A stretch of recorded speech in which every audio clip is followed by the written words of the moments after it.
ಕುಟುಂಬದಲ್ಲಿ ಯಾರಿಗೂ ಯಾವುದೇ ರೀತಿ ತೊಂದರೆ ಆಗದೆ ಸಂತೋಷವಾಗಿದ್ರೆ ಅಷ್ಟೇ ಸಾಕು. ಆಪತ್ತು ಆತಂಕವನ್ನ ಹುಟ್ಟಿಸಬಹುದೇನೋ, ಆದ್ರೆ ಅರ್ಹತೆ ಜವಾಬ್ದಾರಿಗಳನ್ನ ಬದಲಾಯಿಸಕ್ಕಾಗಲ್ಲ ದೇವಾಂಶ್.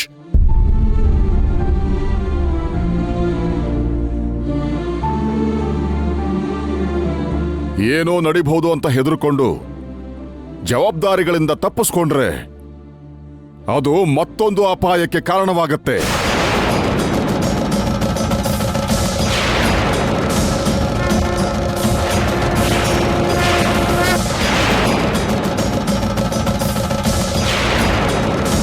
ನಿಜವಾಗ್ಲೂ ಈ ಎಲ್ಲ ಕಷ್ಟಗಳಿಗೂ ಕಾರಣ ದೇವಾಂಶನ ರಾಜ್ಯಾಧಿಪತಿ ಮಾಡ್ತಾ ಇರೋದಕ್ಕೋ ಅಥವಾ ಅತ್ತೆಗೆ ಆಸ್ತಿ ಕೊಡೋದೇ ಕಾರಣ ಆಗಿದ್ರೆ ಅದಿಷ್ಟ ಇಲ್ದೇ ಇರೋರು ಯಾರು ಇದನ್ನೆಲ್ಲ ಮಾಡ್ತಿದ್ದಾರೆ ಅನ್ಸುತ್ತೆ.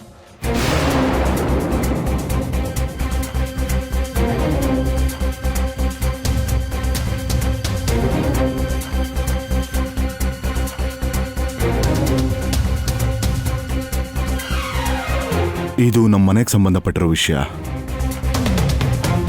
ಇಷ್ಟ ಇಲ್ದಿರೋರು ನಮ್ಮನೇಲಿ ಯಾರಿದ್ದಾರೆ?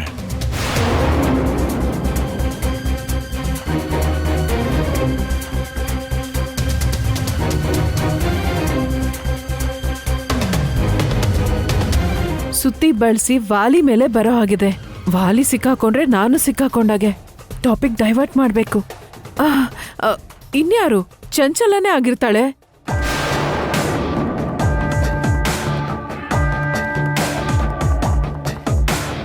ಚಂಚಲ ಸತ್ ಹೋಗಿದ್ದಾಳೆ, ಮತ್ತೆ ಚಂಚಲ ಅಂತಿದ್ಯಲ್ಲ.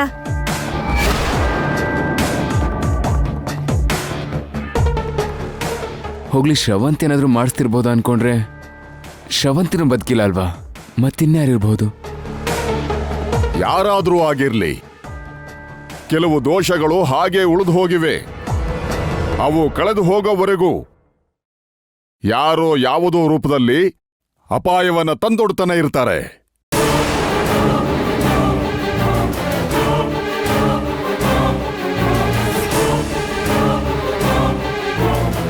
ಅದು ಕಳೆದು ಹೋಗೋ ಅಂತ ಪರಿಹಾರ ತಿಳಿಸ್ತೀನಿ.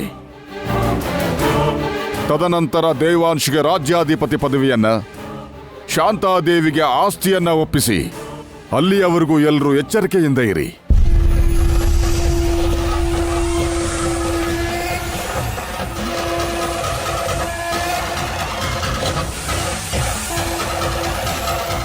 ಬರ್ತೀನಿ.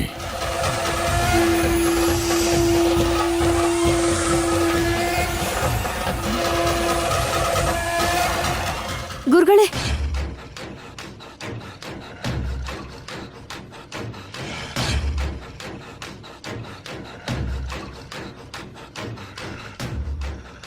ಯಾವುದೋ ಅನುಮಾನ ಕಾಡ್ತಿದೆ ಅನ್ಸುತ್ತೆ. ಅದನ್ನ ಯಾಕೆ ಕೇಳಿಲ್ಲ ಅಂತ ಅನ್ಕೊಂಡೆ. ಕೇಳು ತಾಯಿ. ಅದು ಸಂದೇಹ ಅಲ್ಲ ಗುರುಗಳೇ, ಭಯ. ನನ್ನ ಪರಿಸ್ಥಿತಿ ಎಲ್ಲ ನಿಮಗ್ ಗೊತ್ತಿಲ್ಲದೆ ಇರೋದೇನಲ್ಲ. ಚಿಕ್ಕ ವಯಸ್ಸಲ್ಲೇ ತಂದೆ ತಾಯಿನ ದೂರ ಮಾಡ್ಕೊಂಡು ಎಷ್ಟು ದೊಡ್ಡ ಮನೆಗೆ ಸೊಸೆ ಆದ್ರೂ ನನ್ನ ಹೆತ್ತ ತಾಯಿ ನಮ್ಮ ಮನೆಗೆ ವಾಪಸ್ ಬರೋವರೆಗೂ ಸೊಸೆಯಾಗಿ ನನ್ನ ಸ್ಥಾನ ಪ್ರಶ್ನಾರ್ಥಕವಾಗಿತ್ತು.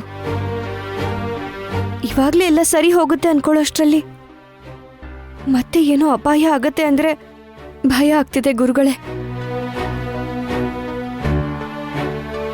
ನಾನು ಈ ಮನೆಗೆ ದೂರ ಆದ್ರೂ, ನಮ್ಮವರೇ ನನ್ನಿಂದ ದೂರ ಆದ್ರೂ ಕೂಡ ನಾನು ಬದುಕಲ್ಲ. ಪ್ರಸ್ತುತ ಪರಿಸ್ಥಿತಿಯಲ್ಲಿ ನಾನು ಯಾವ ಪರಿಹಾರವನ್ನು ಸೂಚಿಸುವುದಕ್ಕೆ ಸಾಧ್ಯ ಇಲ್ಲ. ಆದರೆ ಒಂದು ಸೂಚನೆಯನ್ನು ಮಾತ್ರ ಹೇಳಬಹುದು. ಆದರೆ ನೀನು ಯಾವುದೇ ಪರಿಸ್ಥಿತಿಯಲ್ಲೂ ನಿನ್ನ ಗಂಡನ ಕೈ ಬಿಡಬಾರದು ತಾಯಿ. ನೀವೆಷ್ಟು ಅನ್ಯೋನ್ಯವಾಗಿರ್ತೀರೋ ಅಷ್ಟು ಸಂತೋಷ ಇರುತ್ತೆ. ಒಂದು ಮುದ್ದಾದ ಮಗುವನ್ನ ದಶರಥರಾಮಂಗೆ ವಾರಸ್ದಾರನಾಗಿ ಕೊಡಿ. ಎಲ್ಲ ಸಮಸ್ಯೆಗಳು ತಾನಾಗ್ ತಾನೇ ಸರಿ ಹೋಗುತ್ತೆ. ಹಾಗೆ ಆಗ್ಲಿ ಗುರುಗಳೇ. ಶುಭಂ ಭೂಯಾತ್.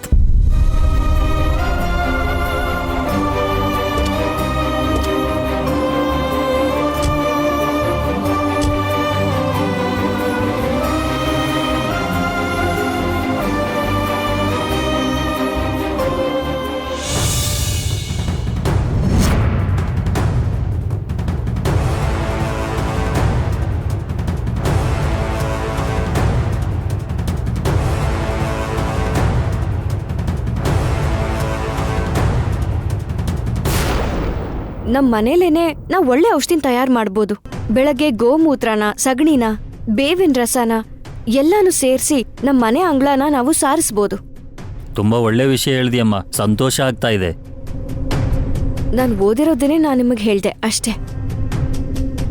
ಅಷ್ಟಕ್ಕೂ ರೈತರನ್ನು ಮೀರಿಸಿರೋ ದೊಡ್ಡ ಸೈಂಟಿಸ್ಟ್ ಯಾರೂ ಇಲ್ಲ. ಅದೇನಂದ್ರೆ ನೀವ್ ಬಳಸೋ ವಿಧಾನಕ್ಕೆ ಕೆಲವು ಶಾಸ್ತ್ರೀಯ ಪದ್ಧತಿಗಳು ಸೇರ್ಕೊಂಡ್ರೆ ಒಳ್ಳೆ ರಿಸಲ್ಟ್ ಸಿಗುತ್ತೆ. ಇಷ್ಟು ದಿನ ನಮ್ಗೆ ಈ ತರ ಯಾರು ಹೇಳಿರ್ಲಿಲ್ಲಮ್ಮ. ಏನೋ ನಮ್ಗೆ ತಿಳಿದ್ ವ್ಯವಸಾಯ ಮಾಡ್ತಾ ಇದೀವಿ. ನರಸಮ್ಮ, ನಿನ್ ಮೊಮ್ಮಗಳು ತುಂಬಾ ತಿಳ್ಕೊಂಡಿದ್ದಾಳೆ. ಇಷ್ಟೆಲ್ಲ ತಿಳ್ಕೊಂಡಿರೋ ಮೊಮ್ಮಗಳಿದ್ದಾಳೆ ಅಂತ ನಮ್ಗೆ ಹೇಳೇ ಇಲ್ವಲ್ಲಮ್ಮ ನೀನು.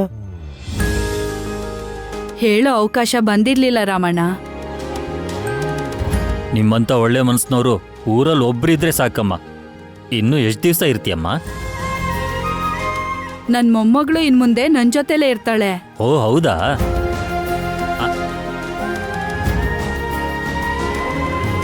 ಬರ್ತೀವಮ್ಮ. ಸರಿ, ಈಗ ನೀವು ಸರಿನಮ್ಮ. ಕೆಲ್ಸ ನೋಡಿ. ನಡೀರಿ ನಡೀರಿ ಹೋಗೋಣ.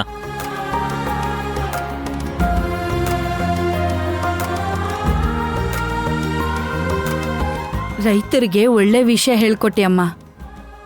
ಈ ವಿಷಯದ ಬಗ್ಗೆ ನಮಗ್ ಗೊತ್ತಿಲ್ದೆ ಹೊರಗಡೆ ಎಷ್ಟೊಂದ್ ದುಡ್ಡು ಖರ್ಚು ಮಾಡಿ, ಪಾಪ ತುಂಬಾ ಸಾಲ ಮಾಡಿ ಫಲ ಬರ್ದೆ ಎಷ್ಟೊಂದ್ ಜನ ಆತ್ಮಹತ್ಯೆ ಮಾಡ್ಕೊಂಡಿದ್ದಾರೆ. ನೀನ್ ತುಂಬಾ ಒಳ್ಳೆ ವಿಷಯ ಹೇಳ್ಕೊಟ್ಟಿಯಮ್ಮ. ನೀನ್ ಖುಷಿಯಾಗಿರ್ಬೇಕು.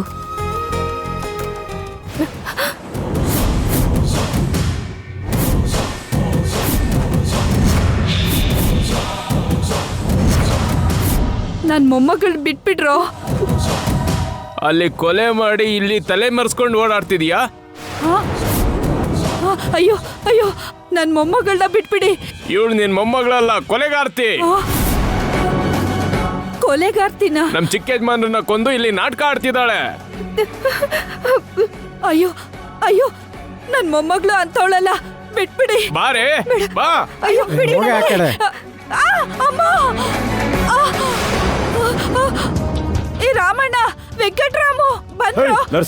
ಬಾರೋ ಬಾರೋ, ಅಮ್ಮವ್ರು ಕರೀತಾ ಇದ್ದಾರೆ, ಬಾರೋ. ಬನ್ನಿ ಅಮ್ಮ, ಅಮ್ಮ ಬನ್ನಿ ಬನ್ನಿ ಬನ್ನಿ. ಏನಾಯ್ತಮ್ಮ? ಏನಾಯ್ತು? ಹೋಗ್ತಿದ್ದಾರೆ. ಏನಾಯ್ತಮ್ಮ? ಬನ್ನಿ ಬನ್ನಿ, ಬೇಗ ಹೌದಾ? ಬನ್ನಿ. ನಡೀರಿ ನಡೀರಿ. ಬಾರೆ ಬಾ ಬಾ ಬಾರೆ.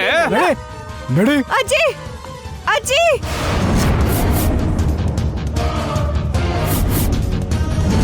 ಅಜ್ಜಿ, ಏನೇ ಕಿರಿಸ್ತಾ ಇದೀಯಾ? ಬಾ ಅಜ್ಜಿ, ಬಾ.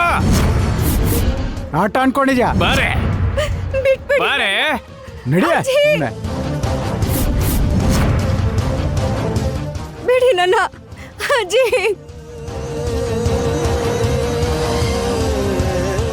ಅಜ್ಜಿ ಬಾರೆ. ಬಂದ್ರು. ಯಾರೋ ನೀವು? ಅಜ್ಜಿ, ಹೋಗಿ ಅವಳನ್ನ ಬಿಡಿಸಿ.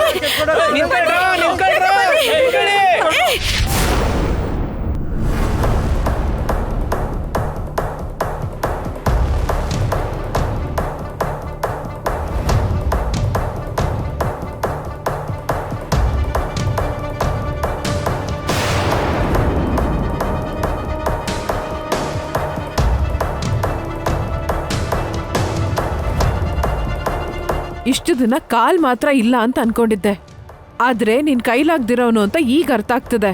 ಆವೇಶ ಕಡಿಮೆ ಮಾಡ್ಕೊಂಡು ವಿಷಯ ಹೇಳು.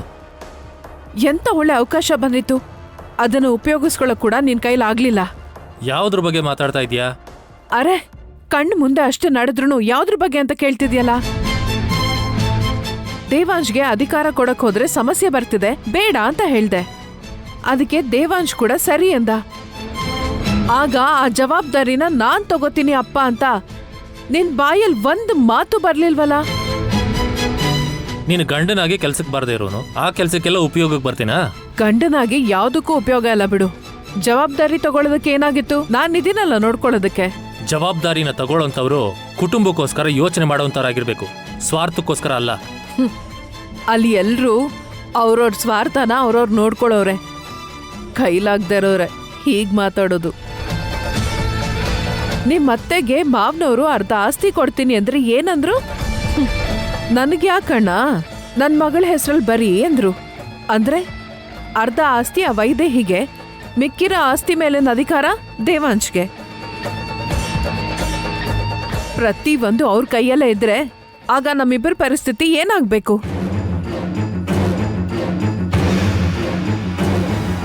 ಇವೆಲ್ಲ ಏನು ಹೊಸದಾಗಿ ತಗೊಂಡಿರುವಂತ ನಿರ್ಧಾರಗಳೆಲ್ಲ ಊರ್ಮಿಳಾ. ನಿನಗೆ ಇಷ್ಟ ಆಗಲಿಲ್ಲ ಅಂತ ಮಾತ್ರಕ್ಕೆ ಯಾವುದನ್ನು ಬದಲಾಯಿಸಕ್ಕಾಗಲ್ಲ. ಪರಿಸ್ಥಿತಿಗಳು ಬದಲಾಗ್ಲಿಲ್ಲ ಅಂದ್ರೆ ನಾನ್ ಬದಲಾಗ್ಬೇಕಾಗತ್ತೆ. ಇದಕ್ಕಿಂತ ಇನ್ನೇನು ಬದಲಾಗ್ತೀಯಾ, ಇನ್ನೇನು ಮಾಡ್ತೀಯಾ? ಗಂಡ ಅಂತ ನನಗಂತೂ ಗೌರವ ಕೊಡ್ಲಿಲ್ಲ. ಮನೆಯವ್ರ ಜೊತೆನೂ ನೀನು ಹೀಗೆ ವರ್ತಿಸ್ತೀಯಾ? ಅದು ನಿನಗೆ ನಷ್ಟ. ಇಲ್ಲಿವರೆಗೂ ನಿನ್ನ ಮನಸ್ಸನ್ನ ಹಾಳು ಮಾಡಿಕೊಂಡು ಏನೇನೋ ಯೋಚನೆ ಮಾಡಿದೆ. ಏನಾದರೂ ಸಾಧ್ಯ ಮಾಡಿದ್ಯಾ? ಈ ಬೆಡ್ರೂಮಲ್ಲಿ ಹೀಗೇ ಇದೆಯಾ? ಇದನ್ನ ಹೀಗೆ ಇರೋದು ಬಿಟ್ಬಿಡು ಊರ್ಮಿಳಾ. ಅದು ಮನೆಗೊಳ್ಳೇದು. ತುಂಬಾ ಯೋಚನೆ ಮಾಡಿ ಇರೋ ಮನಃಶಾಂತಿನ ಹಾಳು ಮಾಡ್ಕೋಬೇಡ.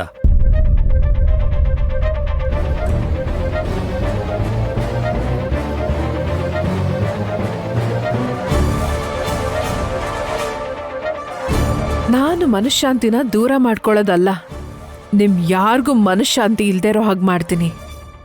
ಅಷ್ಟಕ್ಕೂ ಇಷ್ಟು ದಿನ ಆ ಶ್ರವಂತಿ ಏನೋ ಮಾಡ್ತಾಳೆ, ಆ ವಾಲಿ ಏನೋ ಮಾಡ್ತಾನೆ ಅಂತ ಯೋಚನೆ ಮಾಡಿ ಮಾಡಿ ತಪ್ಪು ಮಾಡ್ಬಿಟ್ಟೆ. ನಾನ್ ಫೀಲ್ಡ್ಗಿಳಿದ್ರೆ ಹೇಗಿರುತ್ತೆ ಅಂತ ಈಗ ಎಲ್ರಿಗೂ ತೋರಿಸ್ತೀನಿ. ಈ ಆಸ್ತಿನ ವೈದೇಹಿ ಕೈಗೂ ಹೋಗಕ್ ಬಿಡಲ್ಲ, ಆ ಅಧಿಕಾರನ ಮುಖ್ಯವಾಗಿ ದೇವಾಂಶ್ ಕೈಗೂ ಸಿಗಕ್ ಬಿಡಲ್ಲ.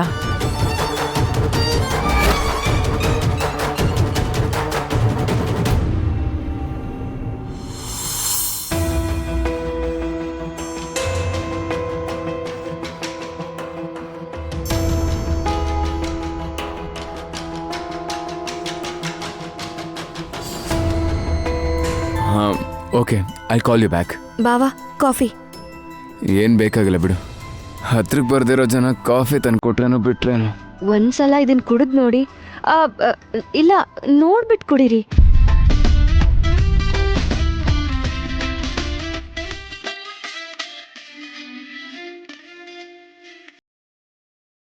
ಒಂದು ಹಗ್ಗು ಮುತ್ತು ಏನು ಕೊಡಲ್ಲ. ಈ ಲವ್ ಸಿಂಬಲ್ಸು ಗಿಮಿಕ್ಗೆ ಮಾತ್ರ ಏನು ಕಡಿಮೆ ಇಲ್ಲ. ಮುತ್ತೆ ಅಲ್ವಾ?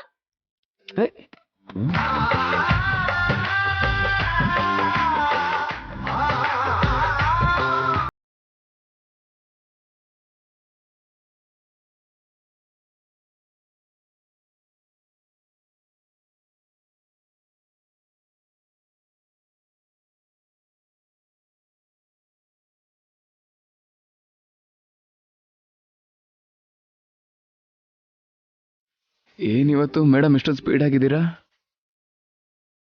ಮುತ್ತೇನೋ ಕೊಟ್ಟೆ, ಮತ್ತೆ ರೊಮ್ಯಾನ್ಸು ಅದು ನಿಮ್ ಕೈಯಲ್ಲೇ ಇದೆ. ನೀನೇ ನನ್ನ ಕೈಯಿಂದ ಜಾರ್ಕೋಬೇಕಾದ್ರೆ ಇನ್ನು ನನ್ನ ಕೈಲಿ ಏನಿರುತ್ತೆ ಹೇಳು? ನೋಡು, ಎಲ್ಲ ನನ್ನ ಕೈಲಿದೆ ಅಂತ ಹೇಳ್ತೀಯ, ನನ್ನಿಂದ ದೂರ ಹೋಗ್ತಾ ಇರ್ತೀಯ. ಅಯ್ಯೋ, ನಾನು ಹೇಳೋದು ನಿಮಗೆ ಅರ್ಥ ಆಗ್ತಿಲ್ಲ. ಇದೆಲ್ಲ ಶೋಭನಾ ಆದ್ಮೇಲೇನೆ. ಏಯ್, ರಾತ್ರಿಯಿಂದನೂ ನೋಡ್ತಾ ಇದ್ದೀನಿ ಶೋಭನಾ ಶೋಭನಾ ಅಂತ ಹೇಳ್ತಾ ಇದ್ಯಾ. ಎಷ್ಟು ಸಲ ಶೋಭನಾ ಆಗ್ಬೇಕು ನಿನ್ಗೆ? ಎಲ್ಲಿ ನಡೀತು? ಅವಾಗ ನಡೆದಿತ್ತಲ್ಲ. ಮುಹೂರ್ತ ಕೊಟ್ರು ರೂಮ್ ಒಳಗೆ ಹೋದ್ವಿ, ಗಲಾಟೆ ನಡೀತು. ಶೋಭನಾ ಏನಲ್ಲ. ಯಜಮಾನ್ರಿಗೆ ಅವಾಗ ನನ್ನ ಮೇಲೆ ಕೋಪ ಬಂದಿತ್ತಲ್ಲ. ಬರಲ್ವಾ ಮತ್ತೆ? ತಾನು ಮದುವೆ ಮಾಡ್ಕೊಂಡು ತನ್ನ ತಂಗಿನ ಯಾರಾದ್ರೂ ಹೆಂಡತಿ ಅಂತ ಕಳಿಸ್ಕೊಡ್ತಾರ ಹೇಳು?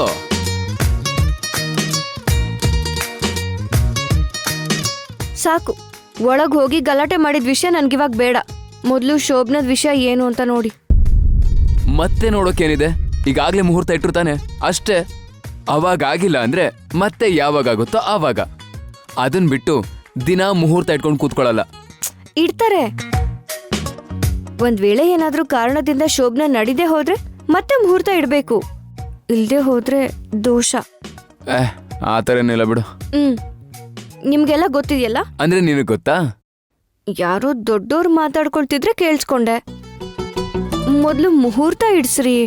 ಏಯ್, ನಾನ್ ಇಡ್ಸೋದು ಅಂದ್ರೇನು? ಹೌದು, ಅತ್ತೆ ಮಾವನ ಹತ್ರ ಹೋಗಿ ಅವತ್ ಶೋಭನಾ ನಡಿಲಿಲ್ಲ, ಮತ್ತೆ ಮುಹೂರ್ತ ಇಡಿ ಅಂತ ಕೇಳಿ. ಏನ್ ಹೇಳ್ತಿರೋದು ನೀನು? ಚಾನ್ಸೇ ಇಲ್ಲ. ನೀನೇ ಕೇಳು. ನಾನು ಹುಡುಗಿ, ನಾನು ಹೇಗೆ ಕೇಳೋದು? ಗಂಡು ನಾನು ಹೇಗೆ ಕೇಳೋಕ್ಕಾಗತ್ತೆ? ಅಷ್ಟಕ್ಕೂ ಅವತ್ತು ಶೋಭನ ನಡೀದೇ ಇರೋದಕ್ಕೆ ಕಾರಣ ನೀನೇ ಆಗಿರೋದ್ರಿಂದ ನೀನೇ ಹೋಗಿ ಕೇಳಬೇಕು. ಸರಿ, ಹಾಗಾದ್ರೆ ನೀವು ಕೇಳಬೇಡಿ, ನಾನು ಕೇಳಲ್ಲ. ಹೀಗೆ ಇದ್ಬಿಡೋಣ. ಇರು ಎಲ್ಲಿಗೆ ಹೋಗ್ತಾ ಇದೀಯಾ? ಆ ರೀತಿ ಹೊರಟೋದ್ರೆ ಹೇಗೆ? ಸಮಸ್ಯೆ ನಮ್ಮಿಬ್ರದು, ಇಬ್ರು ಸೇರೆ ಪರಿಹಾರ ಹುಡ್ಕೋಬೇಕಲ್ವಾ? ಇವಾಗ ಹೇಳಿದ್ರಲ್ಲ, ಇದು ಸರಿ ಇದೆ. ಆದ್ರೂ ಮನೇಲಿ ಇಷ್ಟೆಲ್ಲ ಜನ ಇದ್ದಾರೆ, ಏನ್ ಮಾಡ್ತಿದಾರ ಅವರು? ಅಷ್ಟಕ್ಕೂ ನಾವು ಹೇಗಿದ್ದೀವಿ, ಶೋಭನ ನಡೆದಿದ್ಯೋ ಇಲ್ವೋ, ನಡೆದಿಲ್ದೆ ಹೋದ್ರೆ ನಡೆಸ್ಬೇಕು, ಈ ಯೋಚನೆಗಳು ಬರಲ್ವಾ ಅವ್ರಿಗೆ? ಮೊದಲು ಇಂದು ಅನ್ಬೇಕು. ಇಷ್ಟು ವಯಸ್ಸಾಗಿದೆ, ಸ್ವಲ್ಪನೂ ಜವಾಬ್ದಾರಿ ಇಲ್ಲ ಅವಳಿಗೆ. ಅಜ್ಜಿಗೇನ್ ಗೊತ್ತು, ನಾವ್ ಚೆನ್ನಾಗೇ ಇದೀವಿ ಅಂತ ಅನ್ಕೊಂಡಿದ್ದಾರೆ. ಅನ್ಕೊಂಡ್ರೆ ಮುಗ್ದೋಗುತ್ತಾ? ತಿಳ್ಕೋಬೇಕಲ್ವಾ? ಅದು ಬಿಟ್ಟು ವಾರಸ್ದಾರ ಬೇಕು ಅಂತ ಸುಮ್ಮನೆ ಮಾತಾಡ್ತಾ ಇರೋದು. ಸರಿ ಹೋಗ್ಲಿ, ನಡ್ದಿದ್ದೇನೋ ನಡೆದೋಯ್ತು, ಇವಾಗ ಸರಿ ಮಾಡ್ಕೊಳ್ಳೋಣ. ನಿಮ್ ಪ್ರಯತ್ನ ನೀವ್ ಮಾಡಿ, ನನ್ ಪ್ರಯತ್ನ ನಾನ್ ಮಾಡ್ತೀನಿ. ಅಷ್ಟೇ ಅಂತೀಯಾ? ಅಷ್ಟೇ. ಅಂತ ಕಷ್ಟಪಡೋ ವಿಷಯ ಏನಿಲ್ಲ.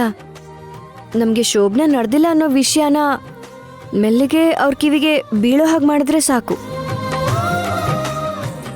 ಎಲ್ಲ ಅವರೇ ನೋಡ್ಕೋತಾರೆ. ಮೊದಲು ನೋಡಿ.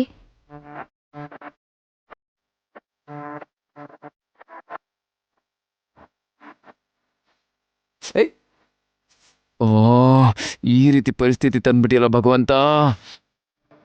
ಮದ್ವೆ ಮಾಡ್ಸೋಪ್ಪ ಅಂತ ಕೇಳ್ಕೋಬಹುದು, ಶೋಭನ ಮಾಡ್ಸೋ ಅಂತ ಹೇಗ್ ಕೇಳೋದು? ದೇವಂಶಣ, ಏನು ಶೋಭನ ಅಂತಿದ್ದೀರಾ? ಏನಿಲ್ಲ, ಹೋಗ. ಪರವಾಗಿಲ್ಲ, ಹೇಳಿ ಅಣ್ಣ. ಅಮ್ಮೋರು ನೀವು ಜೋರಾಗಿ ಡಿಸ್ಕಷನ್ ನಡೆಸ್ತಿದ್ರಿ, ಹೆಲ್ಪ್ ಬೇಕು ಅಂದ್ರೆ ಕೇಳಿ, ನಾನು ಮಾಡ್ತೀನಿ.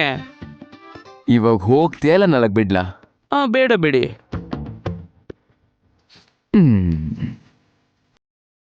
ನನ್ನ ಟೆನ್ಷನ್ ನಾನಿದ್ರೆ ಮಧ್ಯದಲ್ಲಿ ಇವನು ಬೇರೆ ಅಲ್ಲ, ಅವ್ರ ಎದುರಿಗೆ ಹೇಗೆ ಕೇಳೋದು?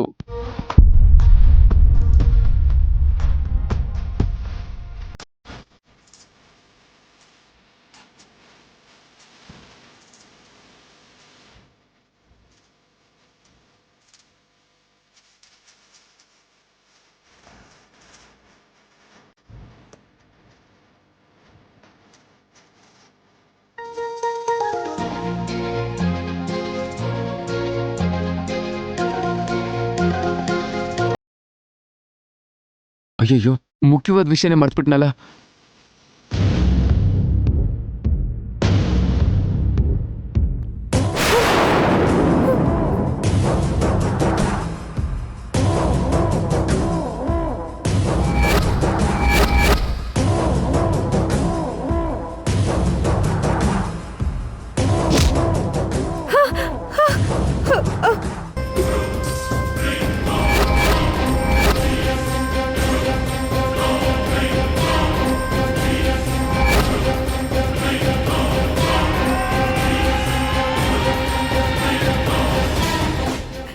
ಅತ್ತೆ, ನನಗೇನು ಗೊತ್ತಿಲ್ಲ. ನಾನು ಅವ್ರನ್ನ ಸಾಯಿಸ್ಲಿಲ್ಲ. ನನ್ನ ನಂಬಿ ಅತ್ತೆ. ಏನೇ ನೀನ್ ನಂಬೋದು? ನನ್ ಮಗ ನಿನ್ನನ್ನ ಅನುಮಾನಿಸ್ದಾಗ್ಲೇ ನಿನ್ ಪ್ರಾಣ ತೆಗಿಬೇಕಾಗಿತ್ತು.